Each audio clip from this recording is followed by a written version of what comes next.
Thanks, Kip. We're looking at a lot of clouds across the area again today. I sound like a broken record, but we are in a tropical air mass. You can thank Isaac for that.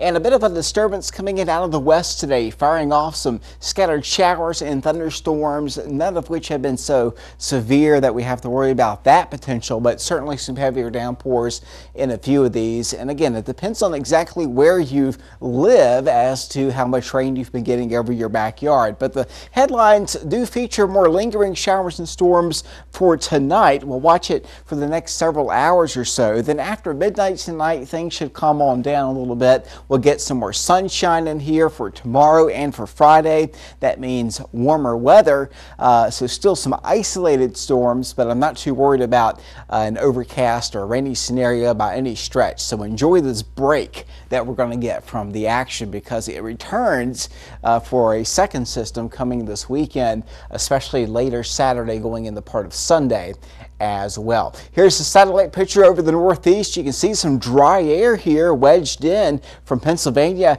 New York State down into the western part of West Virginia. So once we get these storms that are over us now to move east, we are going to clear it up for you, and it looks like we'll have more sunshine on tap with some warmer weather into the next couple of days. Rainfall totals over the past 3 or 4 days showed the discrepancy here. Rocky Mount getting anywhere between an inch to a half-inch of rain just over the Franklin County line near Figgsboro, and folks in Henry County know that area well. You head up there and look at 3 to 4 inch amounts right over the Henry County line, and then you get closer in the Martinsville, 2 to 3 inches of rain.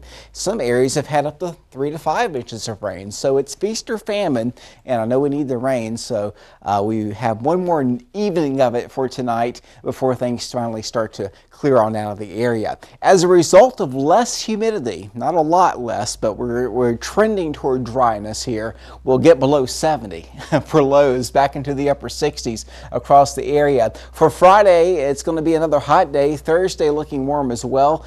Temperatures upper 80s, lower 90s across the area, 90 in Bassett, 89 for Martinsville. Watching the tropics, there's Leslie here, a tropical storm, and Michael, a tropical storm. Both of these are going to move north and not affect the United States. Maybe some rip currents and high surf with Leslie. But look at this 20% chance of development here that the National Hurricane Center is keeping an eye on near the Gulf of Mexico. That's actually Isaac, believe it or not, or at least part of Isaac's circulation. If this holds together and tries to develop into something more, it may be regenerate into something tropical like a depression or a storm, it would be renamed Isaac. Sometimes you can follow the swirl, the circulation around, and if it survives like it has, it could get back to Isaac status in terms of a name. That would be kind of neat to see that in terms of tracking it, but I don't think the actual effect on weather would be that bad. So you can see our weather here, again, still dealing with a lot of moisture, but it gets drier with time for tomorrow. There's that break. You can see it on the national picture right there. And then system number 2 across the Great Lakes. This is going to bring us more rain for the weekend, mainly Saturday afternoon and evening, going into Sunday morning around church time when you're heading out to Sunday school and for the services there. Watch out for the rain. Another inch to about 1.25 inches could be on the way. 67 our overnight low tonight with scattered showers and storms coming to an end, and maybe some patchy fog as well. Winds out of the west at 5 miles an hour. And then our BTW 5-day forecast will take us into Friday, Saturday. Friday looking like a hot day, maybe an isolated storm, but the chances no greater than 20%, so almost